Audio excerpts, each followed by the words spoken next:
Okay, thank you for this great introduction. I am nervous. I hope you excuse me if my tongue doesn't speak sometime. Okay, what is the TPS program? What does it mean? It means temporary protected status.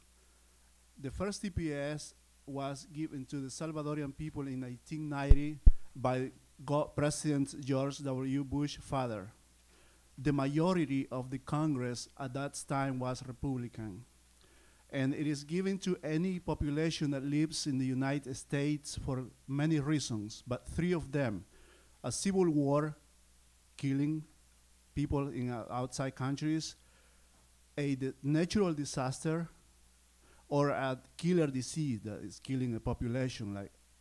And the first group of Salvadorian people that had TPS here, they immigrated to the United States in 1995, 1985, excuse me, 86, 87, because of the cruel civil war, killing dozens of people every day.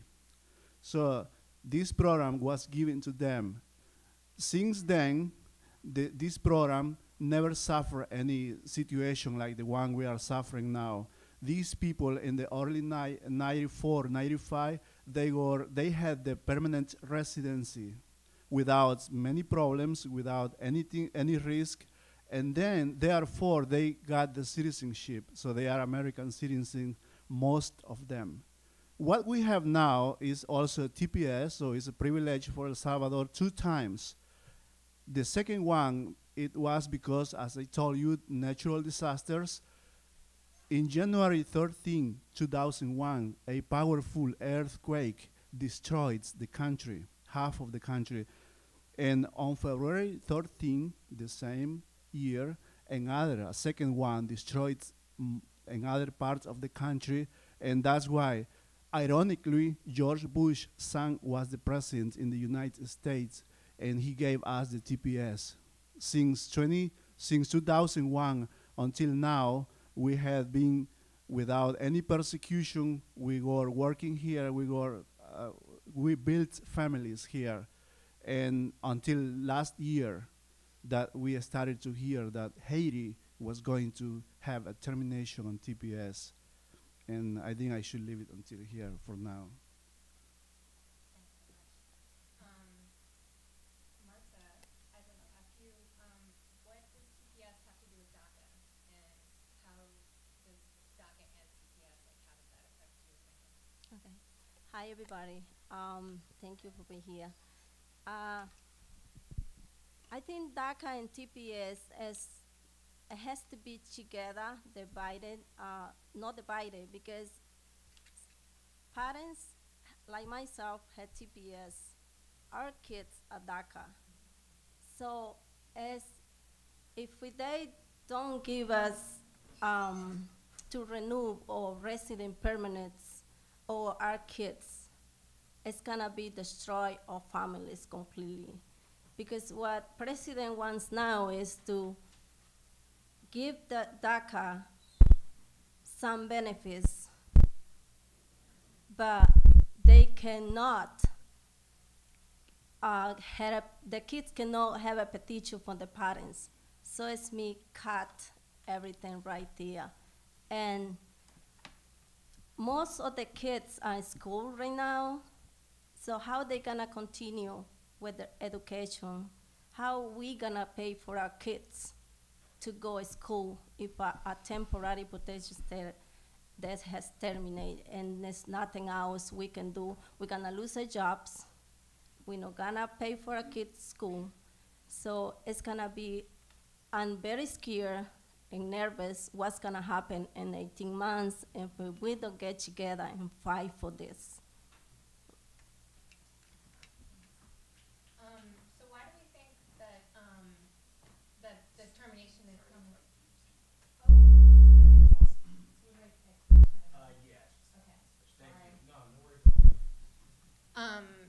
So as Julio was saying, this program has existed like pretty much without incident for about 28 years. Doris, why do you think that this termination is coming now all of a sudden? And how does it affect your family? if you want to talk about that. How affect my family is had to be separate. Like Marta said, it's so difficult how they are now. I'm sorry, it's just so sad to think about that. But it's difficult to think about where we go when we think, like in my case, my husband is from Morocco, I'm from El Salvador, and I had to think, where do we go? And I know nobody like take care of my kids like I take care. And it's a difficult decision, like go my country, because we know over there is violence, is danger for our kids grow up there, and it's no fear what happening. It's no fear how this administration no respect the children's right. Because if we think in the children's right, we had to be here for take care they are. The parents, we had to be here, take care they are. Because here we can give a good education, we can work for they are. But it's awful think what is way in our country. Thanks. Yeah. And how do you think that the terminations of TPS are going to affect the unions? We're all union members here, and so I open that question to everyone, but maybe we could start with Julio. Okay. Thank you. Yes. So most SEIU is my union, is Doris' union, is the Lara Custodial's union, is a powerful union in New England, starting from New Jersey, I guess, all the way to the north. And probably 70% of their members are immigrants, like me, like TPS or different programs, visa. And the termination of the TPS, I don't have to say, we all know, is going to ruin the unions. They will be broken down because they will have very few members. And that is probably one of the reasons that we are suffering this pressure from the government. They are suffering this attack, and even though they know that being a member of a union is a right for every American person in the country, or every worker, making the workers leave the country, it would affect, and I would like to adjust something about the families issues. It would affect, in general, it would be devastating if we speak in the family's terms. First thing, two things will happen. The first thing, these families, according to our job that we are doing with our campaign, I have known that in each home there are between 1 and 3 American kids that have been born here even before the TPS was provided. So some of them are 18 or older. They will stay here. They know that they are young adults. They can go work and they can finish college. They will not go back to a foreign country when they were born here. That's the first thing that will happen. So parents will have to live without them. The second thing that will happen is that the ones that are under 15 years, they cannot stay here by themselves. And they will probably have to go with their parents against their willing. And they will face the situation that many countries, starting with my country, suffers right now, the poverty. They would have no future. Education is very expensive, so they would have no education, they would have no college opportunities, their lives would be totally different. And that is including with the union issue that would happen. Thank you. Marta or Doris, do you have anything to add about the impact on your unions? Yeah, I would like to say something. Our union has become big in this issue to support our members. So that's why I'm here today, because the union make me a member really to work with them to do this. So when we came in a strike last time, was for our benefits, was for the insurance. So this time we think we can do the same thing for each other, and we will get something out of this. Great. Yeah, what I see here is like how this administration divide us. Now start divide us DACA from TPS, because before when we see it's like DACA and TPS go together. Now the Congress starts separate, and also this is like make us forgetting about what happening with right to work, because this is a big issue now. And I know I am member for 32BA. 70% of member of 32BA just in Boston have a TPS, and I think it's a huge number, and they know if the unions lost this member, this is like broke the workers, and it will affect the workers. Yeah, thanks. So we've talked about the impact on families and especially kids who were born here. You would think their rights as citizens would, be something that that would prevent having your parents taken away, or forcing families to make these decisions.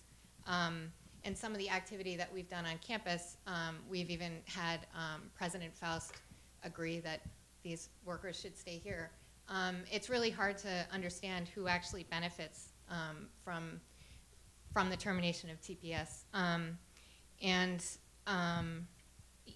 Like as Doris was saying, this is like a combined effort to hurt the unions.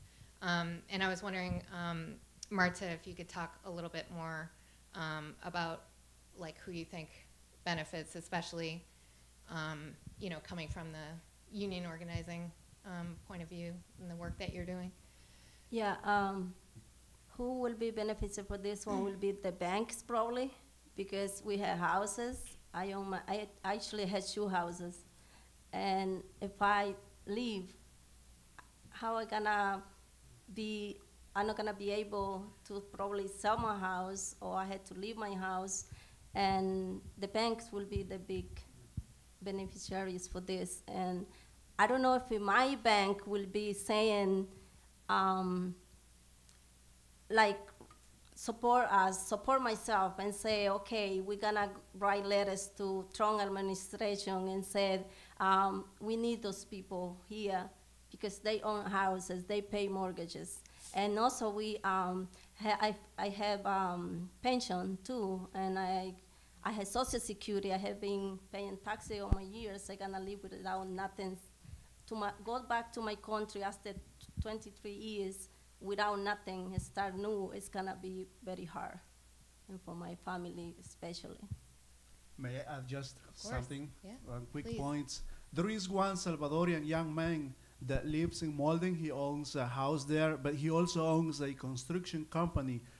He has 30 people working with him in different languages, speakers, and he's the only one with TPS, and it is terminated. He has 18 months, and he is thinking that he's not probably thinking about himself, but as I have heard him speaking, he says 30 families will be unemployed. They will lose their job because I'm going to close everything before them 2019.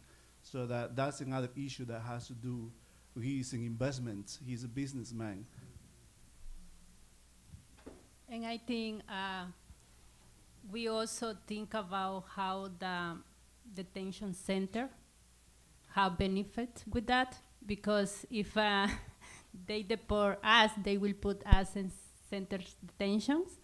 And I know they put the immigrants to work over there just for $1 an hour.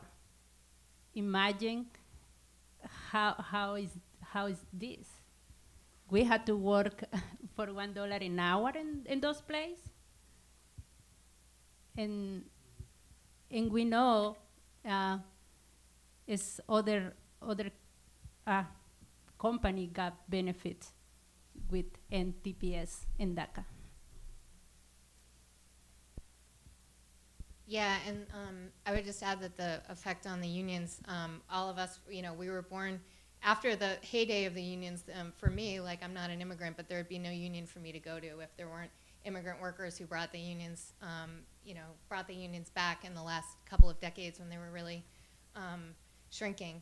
And so this is really going to be a devastating loss for, just all the communities, but also the unions.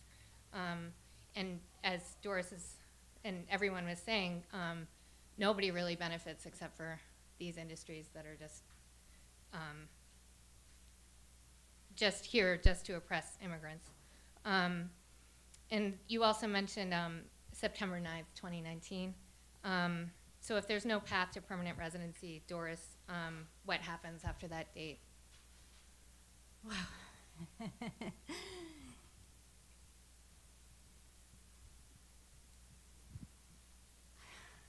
Difficult answer. Anybody could answer if you feel more comfortable. I'll tell you what will happen. Okay.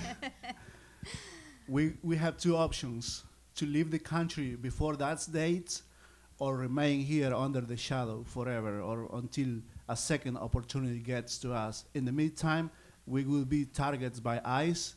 We will be in prisons, and the prisons, in fact, on Friday, I just read an article in one of the Spanish papers here in Boston. There is a woman from Guatemala that has been in prison, in one of the ICE prisons, for 120 days. And she suffers a disease that needs medical treatment every week. And his personal health is declining day after day. She has 3 children. She lives in Lynn. And she's asking to them to deport, to have a deportation immediately, to save her life first. And the psychological impact, they do this. I know a lot of people have been in prison for 6 months, and they do this psychological impact so that when these people leave this country, they will never ever dream to come back again, neither their families. That's what they do, and that's what families are going to suffer. We will have to go, we will have to leave, or run the risk of suffering any other thing. It will be devastating, as I emphasized in my points before this. Yeah, and I think one thing, I remember when Trump said he wanna America great, but you think he kicked 200,000 kids to deported automatically because they had to live with us. You think this is America great? Mm-hmm.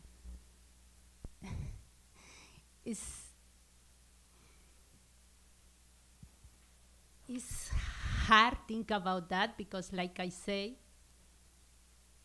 the children have rights, but they not think about they are. And it's so hard to think about how they not think about citizenships, because they are citizenships, they right stay in this country, they right to study, they right work here, they right grow up here, but automatically they deport. They are. because I know we not live if we not have our children with us. And like Julio said too, this is affect the unions too, because it's the same issue, like they will lose a lot of members. And why, I know this is today, we think why I mentioned unions. We know what happening today in the court. And why I bring this to you, because it's the same issue. DACA, TPS, and the unions is the same issue. And I understand if not work together, we not win this fight. We have to work in the same way. Because if we work in different way, we lost. And this is, I bring this because, like I say, we have to work together. Marta, do you want to add anything? Okay. I just want to thank you guys for talking about something that's, you know, really personal as well as a union issue, and I know that it's really hard to talk about that, and just thank you. But we also have your exciting activism and the work that you're doing in Comité TPS Massachusetts and in the Harvard TPS Coalition. So maybe let's start with Julio. Can you tell us more about Committee TPS Massachusetts? What do they do? Like, how did they come together? What inspired you to get involved? Yes, of course.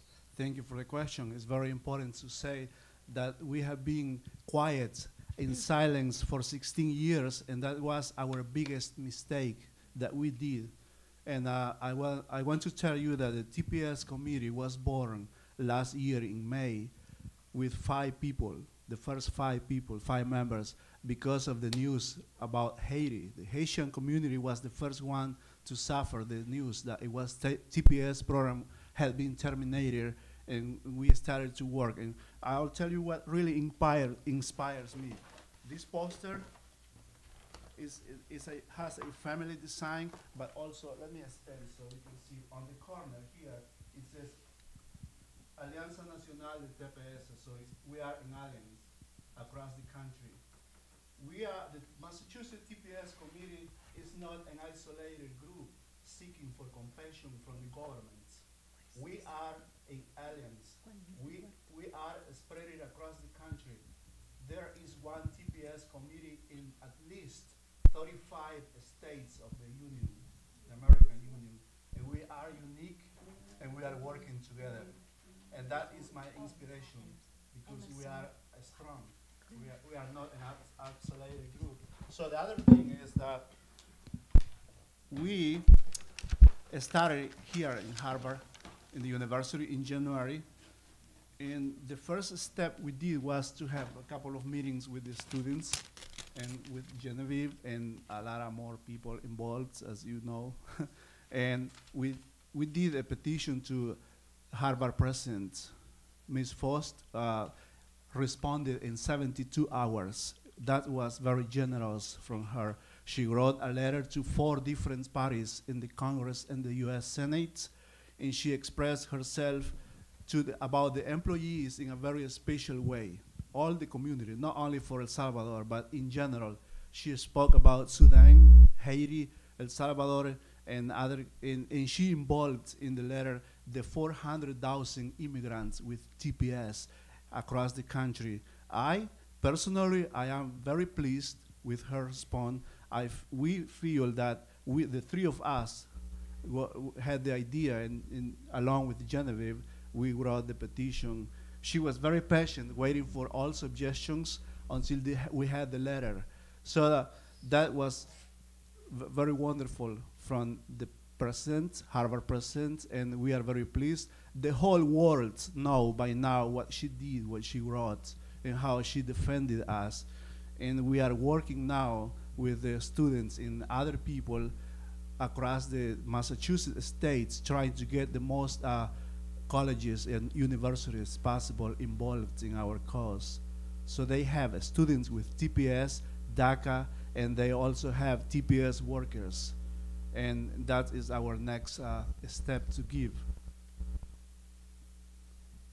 Yeah, I would like to add something in that part when he said the universities. I think the president, Harvard president, did good to write that letter, but she should be invited and other colleges and other universities to support, because it's a lot of employers and students, DACA students and those college and workers too with TPS.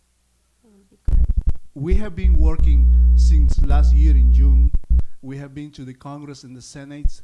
We have spoken to them, to every Massachusetts legislator, most of them. That it has been part of our campaign to save the program and introduce it into the permanent residency. The TPS program is terminated, has been buried for us. We don't want to hear anymore that word TPS. We are asking them, can you please introduce this community, 400,000 people, into the permanent residency to Congress, Senator Kenny, Markey, I'm sorry, Elizabeth Warren, and all the Congress people from Massachusetts. And what really inspires me to work on this case is many reasons. The first one, our children will remember our job that we are doing now. The second one, the future Congress people and the future Latino presidents in the United States, the future senators from the United States are between the TPS people, children, and between DACA students as well. The future people that will lead this country are between DACA students and between TPS generations. And that is true, and you all know that. That we are more than 40 millions in the United States, and more than 25 millions are eligible to vote for any elected presidents, senator, congressman, and remember this, between DACA, Dreamers, and TPS children's, between them is the next Congress party, the next Senate party, and the next president in the future. And that's why we are fighting now, because we will see, my eyes will see that. I can feel that. Yes. I have spoken to my son, he's 12 years, and I'm telling him, you will be the next senator. You will be the next congressman. You will make fair laws for this community in the future. And many of you will be, and you will remember this. Thank you so That much, is my Julio. inspiration. Thank you. So yeah, President Faust, in response to the letter that you all put together, which had a lot of like worker stories of like workers from Harvard that she probably didn't know before seeing that letter. So she was moved by those stories and wrote a very empathetic letter. It's not as public as her positions on DACA. What do you think we need to do to really like join the TPS struggle? The struggle for permanent residency is actually what it is. But with DACA, like, what do you think we need to do to make that happen on campus and beyond? Okay. When we went to Washington, we saw the Dreamers. The Dreamers always in Washington, D.C. We don't see Dreamers. If one group leaves, another group goes there. You always see them with the orange showing head. We said the Dreamers are coming. So we spoke with a lot of them and told them we want to come together with this. We would like to see in the Senate talk TPS and DACA. And some of them say, yes, we're gonna do it. So when we went to Washington, we spoke with the senators and representatives, they said the answers was DACA is first, TPS is after. You guys have 18 months, and DACA is gonna end soon. So, but we know if they don't do anything about TPS now, they're gonna forget about us. So that's we would like to see more people come together and not only work local or here, just go to Washington and lobby and do so many stuff to show them that we are people, normal people who works for our family, for our kids, and talk about our stories. TPS people had to talk about the stories, how we live here, how we came here, what been done in this country. So I think, yeah, we had to come together as unions, organizations, groups, anybody who wants to join us to become part of this. And because everybody's gonna be struggle, not only TPS people, companies, workers, everything is gonna be a mess. I just want to point out too that the Harvard TPS Coalition, we actually brought a sign-in sheet if people do want to get involved in our coalition. So we can send that around. I was just reminded by what Marta was saying about that. Yeah, to take this beyond Harvard, Doris, what do you think we need to be doing next? You can talk a little bit about also like your work with the Harvard TPS Coalition and like what are next steps that we've been talking about.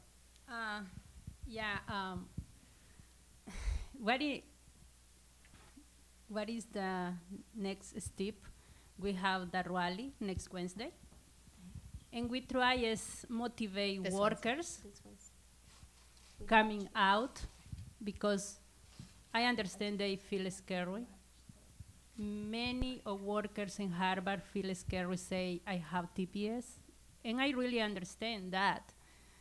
And this is we try to do with this rally on Wednesday, motivate workers and by others, universities, college, support us, and we try to connect with others universities, like how got connection over there for invite to their work and do the same things like we do here in Harvard, like ask the presidents and the university, like support the people have TPS in these universities and send the letters to the Congress in support to their. This is the next step, and we know we need help. We can do this alone, and anybody wanna help is welcome. And we accept ideas how to do, and we accept how to say ideas and help. And you are welcome. Come to work with us. Thank you. Yeah, actually it's 2 rallies we're gonna have. Wednesday we have one at 3 o'clock in the yard, and on March 3rd, Saturday, 11 o'clock, it's gonna be a big one in the City Hall Plaza. And So we are talking about Wednesday is the day after tomorrow, right? Today is Monday. yeah, Just this to Wednesday. make things clear. We want to see all of you here. We are working. 28, 28. Yeah. Thank you. Yeah, so before we open for questions, maybe we could just talk about sort of each one of us has, you know, different connections to the different unions and to Committee TPS Massachusetts, to our local communities. So I guess we could just wrap up from each of you what the next steps are. Like, Marcia, you could talk about, if you want to talk about your organizing in Local 26 that you'll be doing around TPS issues. Yeah, in a couple weeks I'm gonna be working for my union, afternoon. Probably don't have my schedule yet, but I know I'm gonna be on different halls, probably universities, talking to my coworkers and employers and I heard a lot of people who has TPS packing, sending the stuff back home, and we would like to tell them to not do this. We had to fight together. Yes. Don't struggle this way. That's it, because we were yesterday in Nantucket Islands. We formed a committee there, TPS committee there, and those Salvadorians there, they were very scared and afraid. And at the end, after the conversation, one of them told us, I already sent a truck full of my belongings to El Salvador, Yeah. and I'm waiting for September 2019 to live with my family. And he has 3 children, I guess. And I told him, no, don't do that. We are here. We are not seeking for compassion from the government. And I emphasize this one more time and a third time. We are here because we have a right to live legally in this country, to work. We pay taxes, and the contribution to the nation is not only with our labor. Many of these children are teachers. They are studying medicine. They are in universities. They are very far, and their contribution will be a lot more valuable than our hands' contribution in this land. So he changed his mind. At the end, he said, I'm going to stay, and I'm going to work with all of you together. So Yeah, that the government gave us these rights to live here legally. And we have been in silence, as I told you at the beginning, for 16 years, and this is the price we are paying now. We have to be in the street screaming and yelling and telling them, you gave us the rights to live here legal 16 years ago. Why do you want to kick us out of the country today as a paper, a cup, or plates go to the trash? It is unfair, unacceptable. It's not a human right. There is no dignity in these actions. That's why we like to talk with a lot of employers to tell them to don't get nervous about this, because I know they think we were waiting like every 18 months. We were like, okay, waiting for extension. And then now they say, okay, they said TPS is gone, so we're not gonna have nothing else. We're gonna leave everything here. And then we had to go to these people and tell them, don't do it. So fight together. Like he said, go on the street. I will go to Washington and sleep in the jars right there with the signs if I need to do this. She's a courageous woman. Yeah, and this is, we are here with DACA. We are here for resident permanent, for TPS and DACA. We are here for families, for be together. I just, again, want to thank you all. These are 3 of the most inspiring, like, union members, and so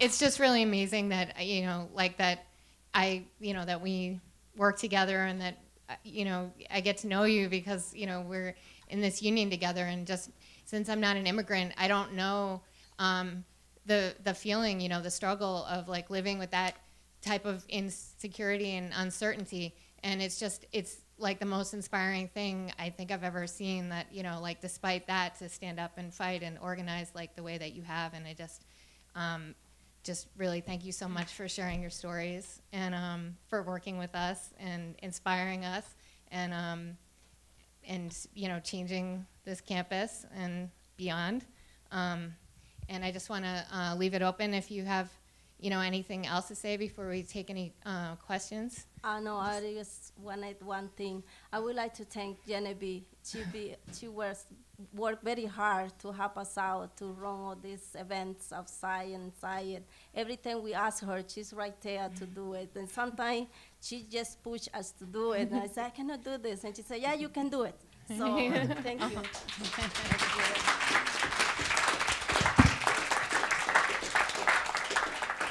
can't do anything alone. That also includes Ed and everybody on campus. We had so much support from students and from faculty, and it's just really amazing to see the unity around this. But especially thank you guys. You really are the leaders and really inspired. And we think that we can win. United together. Yeah. Thank you to all of you for being here today, for donating your time to listen to us. And we are working in one of the projects that I am working on. If I see Sarah there, a student of medicine. I saw Lisa, she's hiding there, Elizabeth. Thank you for being here. I have a very ambitious project for the future, but is to get all the colleges and universities involved in this and work very close with the students and workers. And it's going to take some time, but that's my next challenge to reach. And I hope to get it. I will be looking for you, asking for help. But thank you for being here today. Yeah, thank you. Thank you for have us today here and welcome. Work with us. And I say thank you for a special friend coming from outside the Harvard for coming support us. Thank you. And also thank you, Genevieve, like she worked hard in this. Thank you, Christy. Should we start taking some questions? If anybody has one, please raise your hand. Okay. So we'll just start here. Oh, and I should pass the microphone. Oh, okay. Sure. Yeah.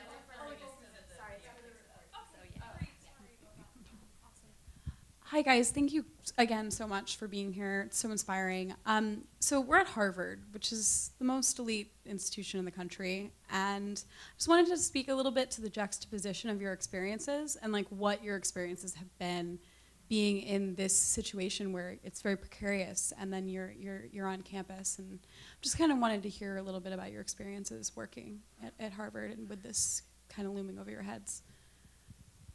Working here as employees in the institution, you say, for me, personal is great. I knew Harvard since I started to work directly because I was a commercial driver and I used to drive around in and out here for 5 years.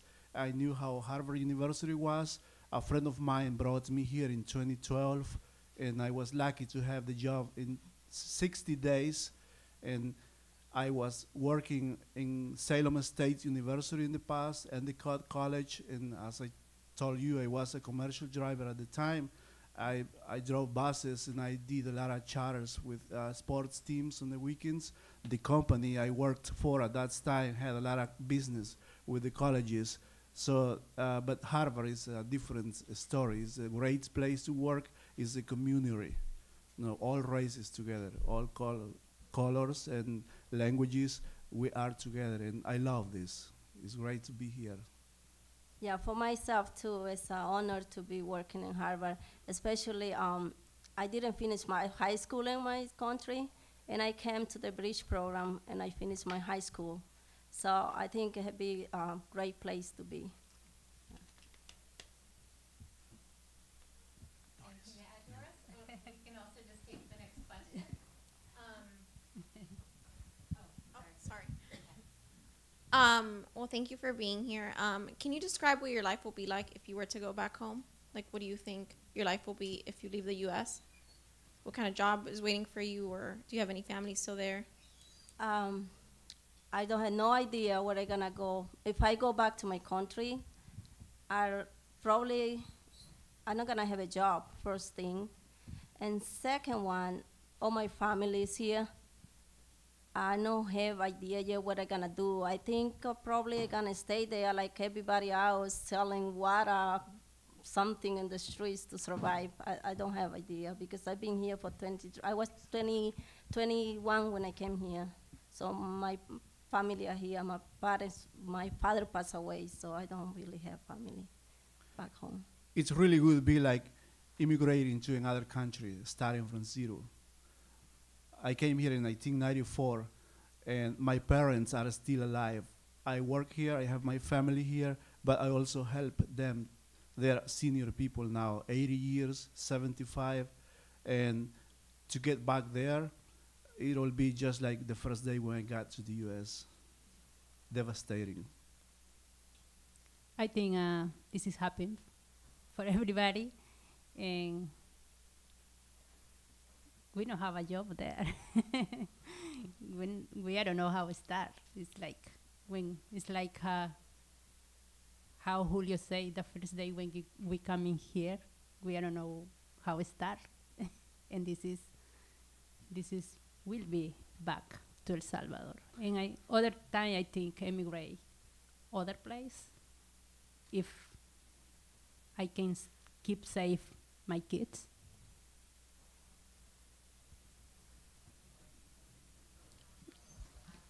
Thank you so much for your courage and being here, exposed basically to the forces, the dark forces of evil these days.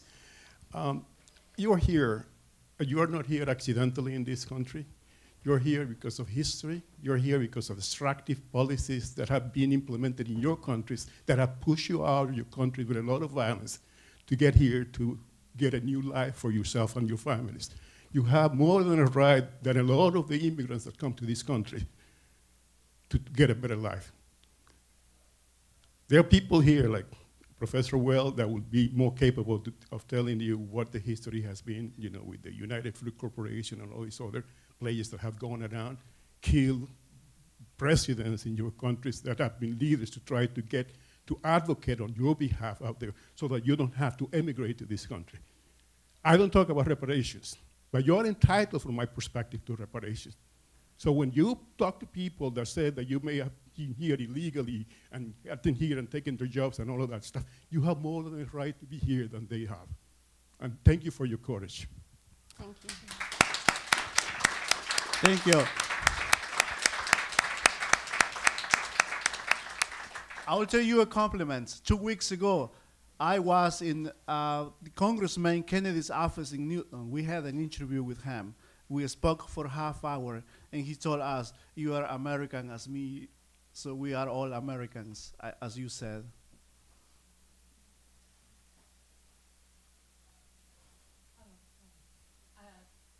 I think Meg.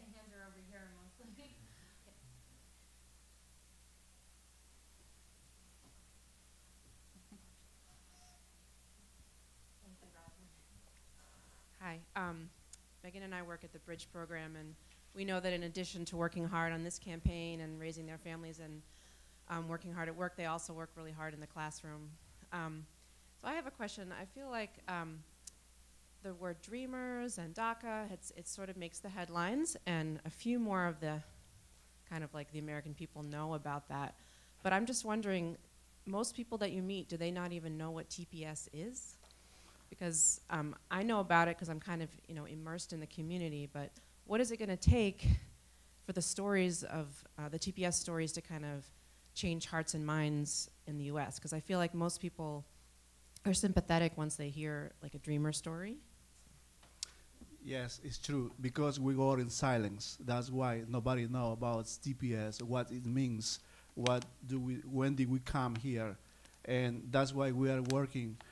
In my free time is donated to this campaign totally, 100%. After I leave work, last Wednesday I went to Springfield, Massachusetts for an interview for 6 minutes. I drove 4 hours, 2 to get there and 2 to get back.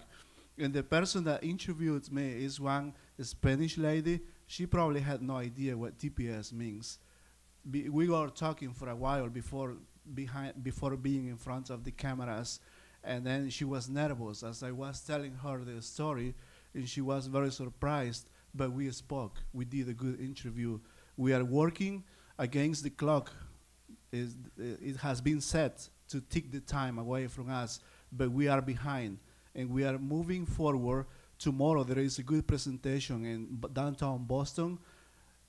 The TPS committee leader has been invited to make PowerPoints what our job has been so far, and there will be many institutions there to hear about. And those are the steps we are working on.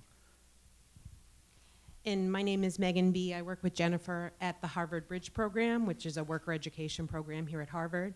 And I've had the privilege to have all three of these panel members in my classes.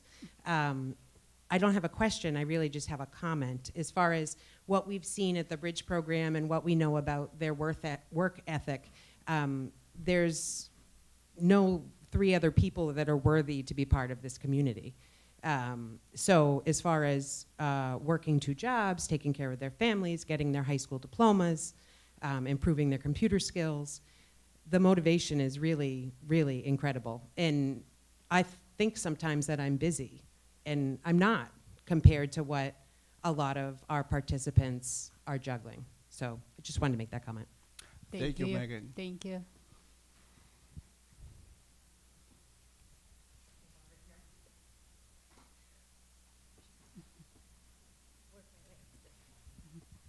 Hi, thank you so much for the presentation. I'm a student at the law school, and you guys have talked a lot about the different rallies and the events, and if we want to share this information as widely as possible and get as many bodies present to support you as possible, who should we be following? Where do we find this information? How can we get more folks connected? Genevieve has the websites already open for us.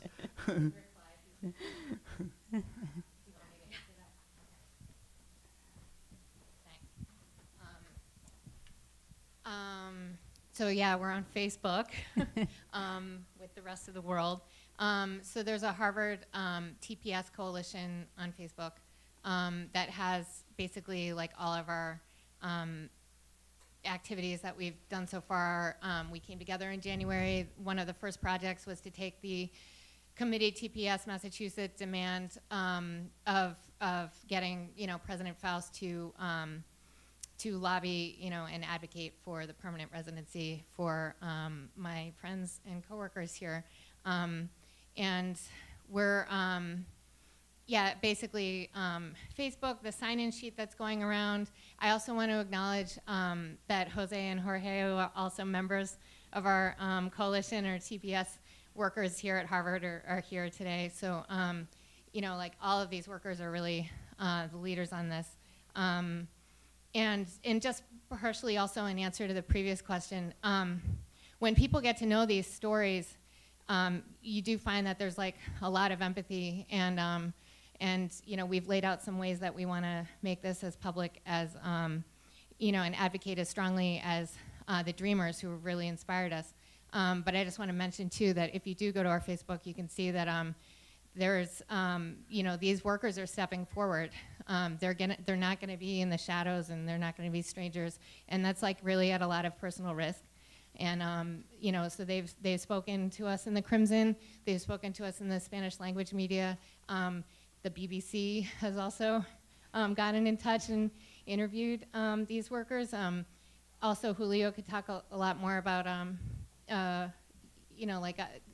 Spanish language media, like where you've taken your message locally. So yeah, hopefully that answers your question. We do have an email that's on the flyers that are in the hallway for our event on Wednesday. But yeah, no website yet, but everybody has Facebook. So I'm gonna give the microphone back. Thank you.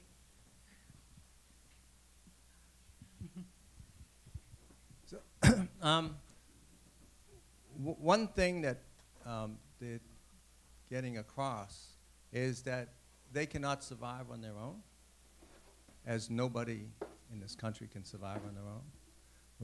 Martha and myself, we just went through a 3-week strike last year to save insurance for this university, but also we realized that it was an inspiration throughout the country. And that's what we took, that coalition that we had, and we're making this TPS coalition. And one thing we had to do during our strike was to show that our issue is not our issue, it's all of our issues. And you can, there's many, many examples in history. There's the famous one about the Nazis, where First they came after the trade unions, and then they came after the Jews.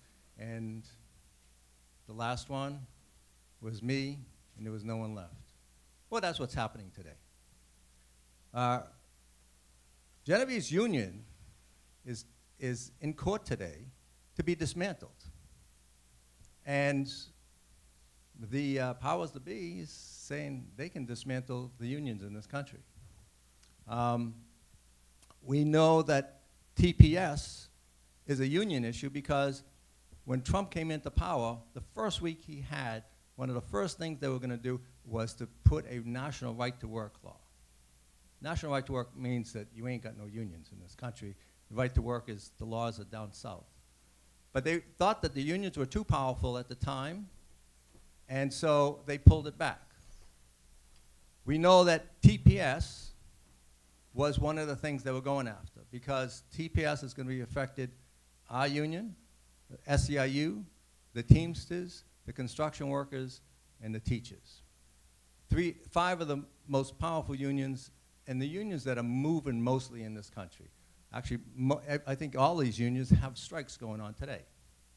And they're the only unions that have strikes going on today. So that they're pushing us back. And if we ain't got unions in this country, and we ain't got the leadership, and as Genevieve eloquently said, is that all of our unions are led by immigrants. The immigrant movement was started by immigrants, and is led by unions, by immigrants. You can see between DOC and the TPS workers, they are our developing leaders today. But if we have no organization, what's going to happen to this country? What's going to happen to healthcare? What's going to happen to education? What's going to happen to anything that you do every day? So this is your issue. So what the pleading today is not just to listen, but also to understand that this is your issue. Whatever constituency you have, make sure you understand how to tie it together. Come out Wednesday. Wednesday is kind of a thing where we're going to try to get the unions together with some of the organizations and the Dreamers and everything to say we are together. Because it's very difficult in this country to do so. The unions do not like to stand up together because they're stupid. But they got to be trained. And this is what the training, our 3 workers here, that's what they're training our unions to do. And our unions are responding. They've responded. They've got to Genevieve and says, we're coming. So this is a struggle of everybody. And we're going, as Martha said, we're going from university to university. She's going to be on union leave, going from university to university to get what we got here, all through not only Massachusetts, but throughout the country. So this is a struggle that we all have to be in, and as soon as possible. So thank you.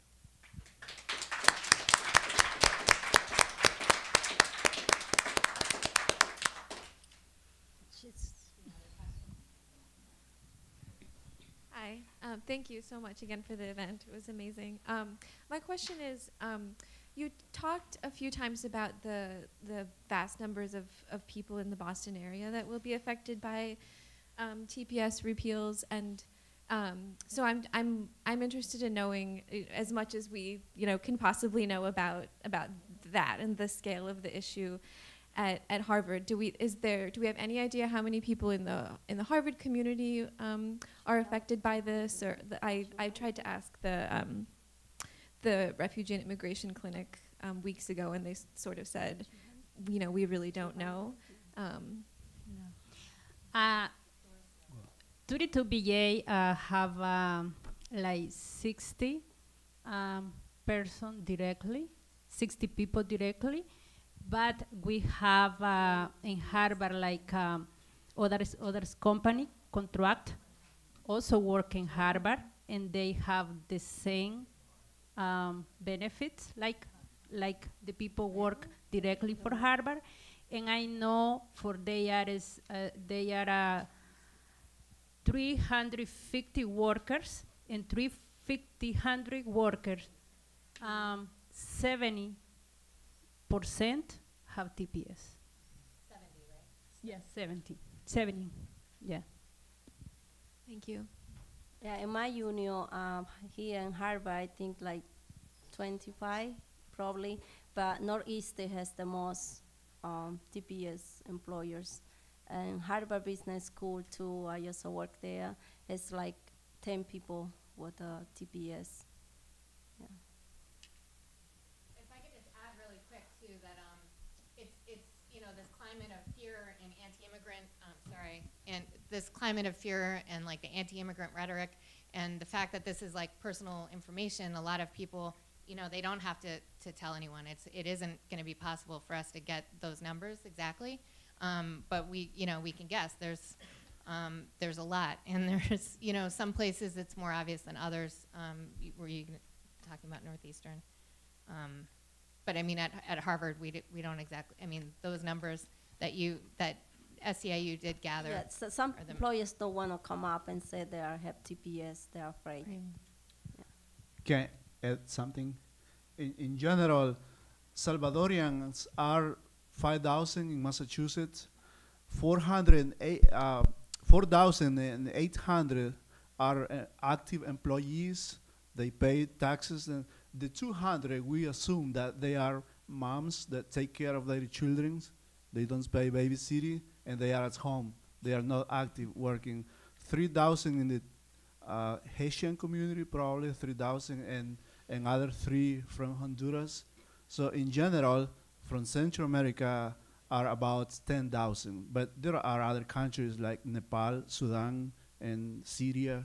So it is a big number in general.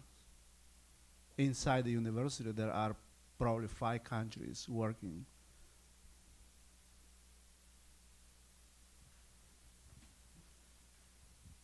Thank you so much. I feel the way I feel about Dreamers too. I mean, it's just the courage is really palpable and so hopeful in such a hard time. I wanted to ask you, there are rumors going around in the regular world of non-union community members who are retired or just not in unions, that the immigrants are leading the unions, that the immigrants are the hope for the unions. They don't know that the immigrants are leading, people don't know this union busting thing. It's so obvious now to me that you said it. I'm so grateful to know that, because people are thinking, oh, maybe the unions will come back because of the immigrants, and they're not making the next step, which is the unions won't come back if the immigrants don't stay. They're not. Of unions, in that, like if somebody asked me about unions, I'm sure I love history, that's awesome, but I never really expected that I would be able to be in a union. And it really is, the union growth now, like for people who, like me, don't make anything that you can like eat or drive or do anything useful like cleaning or cooking, that, like we need to join this movement. And, because we are producing, but we're, we really need to follow Doris and Julio and Marta, because, like SEIU was growing for a while, like several years ago, around 2006, the huge May Day turnout of the immigrant community. SEIU was like growing. Grad students and faculty who are getting organized by Faculty Forward, you'll be SEIU members depending on like what institution you're at. But also, we are like united with the grad students, and they really are looking to our SEIU members and our Local 26 members because these are the leaders of the movement. But I would say, like, also to answer your question, yes, if you have the opportunity to join a union, you really should. Thank you. Any other questions?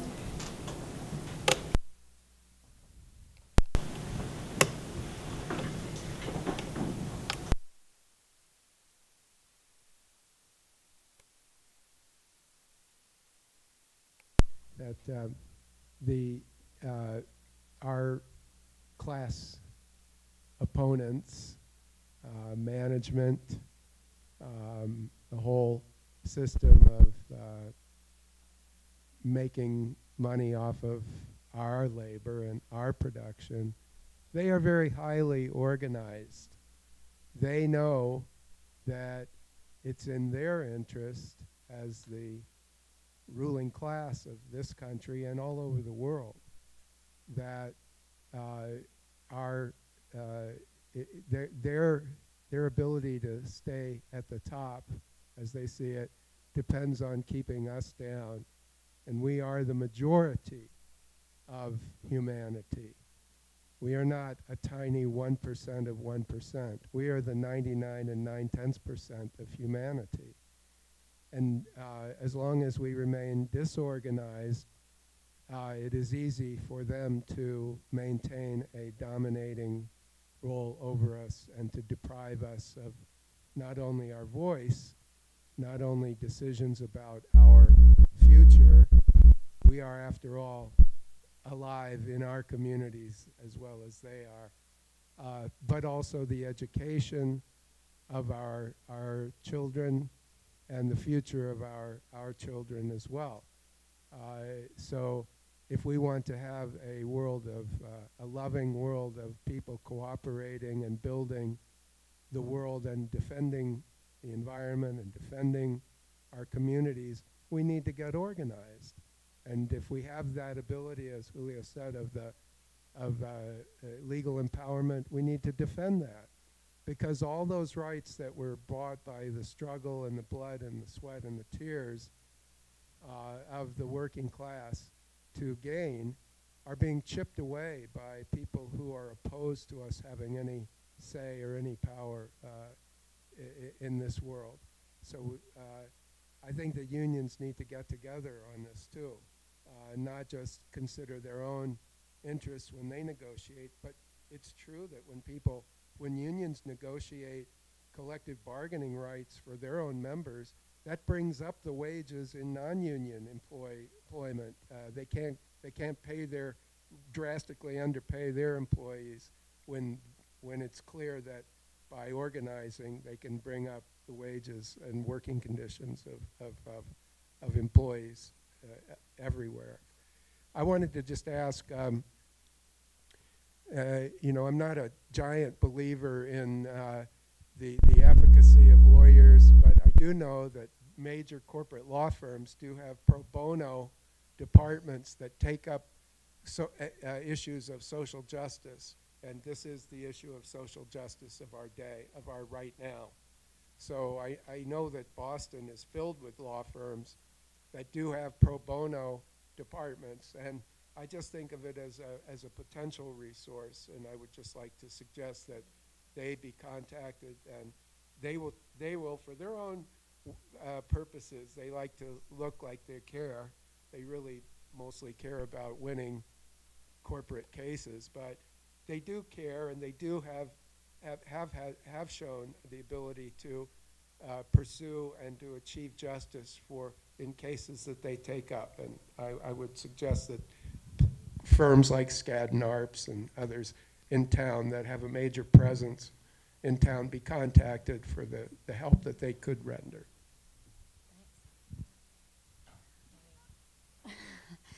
I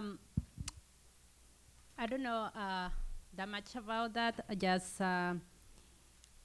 my union have one workshop every year when they prepare some workers, like teach us how organizer is social justice. The group we graduated last year. This year we work in Everett, like teach the community for Everett what is TPS. Because like I remember one lady asked and say, some people I don't know about TPS. We work there since May to teach the city hall what is TPS, because they say they don't know what is mean TPS. And it was hard. They know listening us. Sometimes they close the door for us. Sometimes leave us wait. And I think in 3 months ago, we we went over there, like the city hall start listening us, was hard because like Julio say, we quiet and we start just teach now what is TPS and this my union have this this department working this, and they bring workers help to their teach they are in 3 months ago they passed the resolution for protect TPS and DACA recipients in Everett.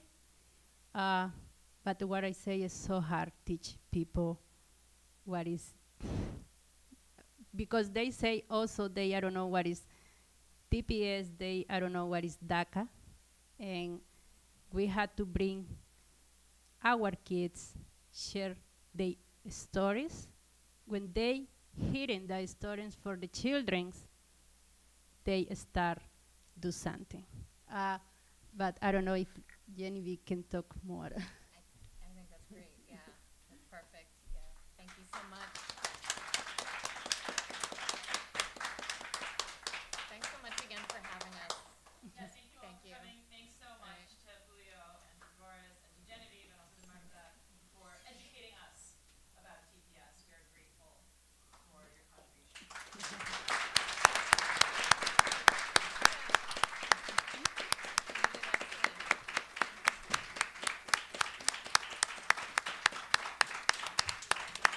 Thank you to all of you for making this possible. And